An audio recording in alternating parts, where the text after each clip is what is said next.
another nigga career. Don't do that. Represent by example. And if you truly had a better lifestyle, then you'll get 5 million sales. I'm not saying my lifestyle is the best. I'm saying this is the lifestyle most lived by the most motherfuckers out there, or a variation of. No matter where you are. I'm not no gang, like on some killer nigga shit. Right. I'm on some survival shit. Whether you a girl and you got 3 kids, you trying to go to school and work and make it. That's Tupac. I came from a crack mama, high school dropout, look at me now. Every time they throw an obstacle in front of me, I face it, let everybody know how it feels while I'm going through it, and then hurdle it, and let everybody see it. Every time it's come in front of me, I have an interview, tell everything that happened, do it, and overcome it. Between you and Biggie was like, who rules the nigga kingdom and shit, basically, you know what I'm saying? I was like, this is like a fucking election. It's an election. It is that. Shit, you know what I'm saying? Me and Biggie's situation is smaller than that. Me and Biggie's situation is like some mob shit. Like, they're the boss. When I was in jail, Bad Boy, Puffy was the crown fucking Don. Even though Suge, as big as he was, and Snoop, at that point, they just with 2 million sales, they took the whole shit. Yeah. Because Suge had Snoop to worry about with the trial. He couldn't be out there. That's what you're supposed to do. Right. Into Tupac, a young cat. I want to join the family, dog. Get me out. I want to join the family. Got me out. I'm out. I'm in the family. We make out. We went through some sacred shit, me and this nigga. Me and this nigga shit. We was, every day I did my album, he was there every day. Every night we stayed up. We tossed it up together. We went out. We went to Mexico together. Went to Hawaii together. We went everywhere. You know what I mean? And thought about it. And to me, it's like it's like that gangster shit. Not like to glorify it, but it's the politics of it. Right. Like the politics. Godfather. The only way for me to come back is there's no 2-man spot. It's only one spot over like what you call nigga kingdom.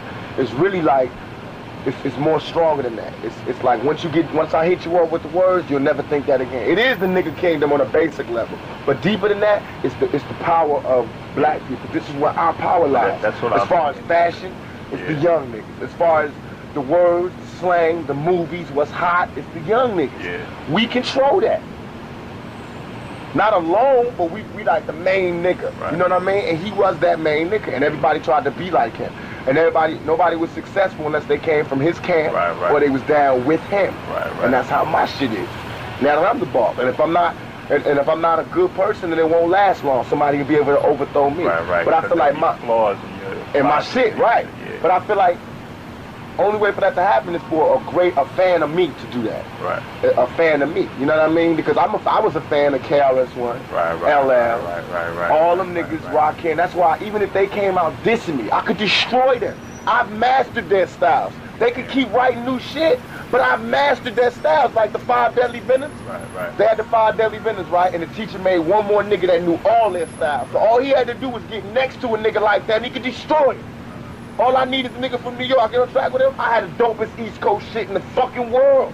I mastered that shit. Cause East Coast niggas love real shit like West Coast niggas love real shit. Mastered that.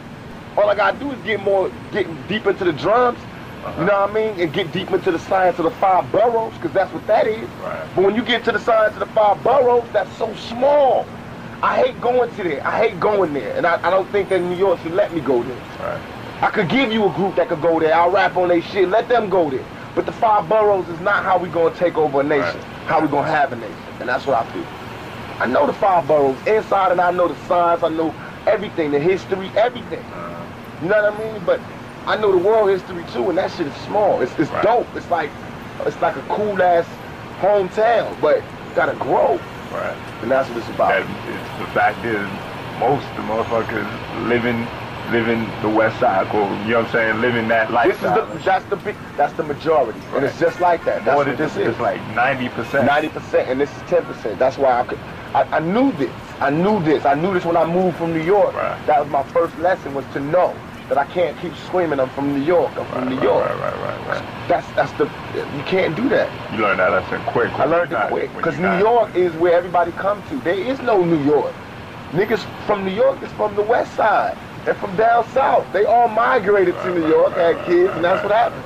That's why New York has the most style. Because it's like a gumbo pot of all these different niggas. Like Southern niggas with shoes and niggas, you know what I mean? That's where the style comes from. But that's it. It's a little thing. And Biggie was the don of that. Now, I took over his kingdom. Not took it over, but it's still niggas in New York bumping my shit. It ain't like my record ain't selling in New York. And without New York, I outsold it. You know what I mean? It's like a politician's race. If I lost New York, I won the other 49 states. And that makes me in control. Now I'm the new president for the next 4 years. Crucial Conflict could go 5 times platinum, but nobody's gonna let them sign no bills. You know what I mean? They can't make no hip hop laws. Exactly. You know what I mean? Like how we did it. How we make it. Like how I plan to make it. I plan to make it where niggas don't have to dress in Versace, but you don't have to dress in khakis neither. My niggas, some of them niggas dress, you know what I mean, thugged out, some dress khakied out, and some dress like me. I'm 25, so I can't be khakied out. That any nigga you see out there khakied out, as old as he is, like, you know what I mean? I don't care if you put it out there or not, but I just don't like I dig Ice Cube. I looked up to him. But because I looked up to him and I studied his style, mastered his shit, I know what he's doing is wrong. His shit ain't selling, so now he's going on a war shit, and he's using us as the gas. He just dropped some shit called Banana. And if you listen to it, you can see he hit him up and was like, oh, that's how it's supposed to be. Why he wasn't making him bow down when I was in jail? That's what I mean. That's wrong. See, now that's wrong. And I'm not going to let that happen, because then that would make me obsolete. If I let him come back and take, you can't have this. You know what I mean? I'm not doing that. And De La Soul and all these niggas, I won't let them do that. Like Melly Mel and them true pioneers. They diss me. If they diss me, I would have dissed them. But they came to the studio. Every time I see them niggas, I bow down respectfully. Not bow down to them as men or as performers, but as elders. Like, that's like if you see any old mob nigga coming. You know what I mean? Get that nigga a table before you give me a table. Let him in before you let me in. Because I do know I'm the Don there. But I know if I'm not the Don, I want that respect. Because to be the Don at one point means you had to have something. And for him to write the message and all that shit, it did inspire me, and it did do something for me. He got a pass. Unless he crossed me. And he hasn't. So we trying to get him a deal. He about to get a deal just using my name. And I got free and got rich just using his name and using his records. I did the same thing to Nas, homie. I swear to God, I seen this nigga Nas at the House of Blues. I caught him out of pocket and everything. I was deep with my niggas. I know they didn't have no guns. We could have rushed him right there. I was like, what's up, yo? I said, yo, this East Coast, West Coast shit, it's not about you. Don't get caught up in it. I swear to God, we love you. We got love for you. And I saw Wu-Tang, I saw Method Man, and like a couple months earlier, one of their niggas had got, he was in our club, 662, and somebody snatched his chain, you know, put hands on him. We got the chain back and found the niggas that did it. That's love. And I went to Method Man like, yo, we handled that. Me and shit want to talk to you. That was never our orders. No, that wasn't supposed to go down. We got the niggas that did it. We got the shit. Whenever. That's just me. You know what I mean? That's how we are. This nigga Nas went back home and started talking that fake thug and dropping little Jews and his shit. And that's wrong. Because you should have said that to me when I was right there. He knew his album said all this shit.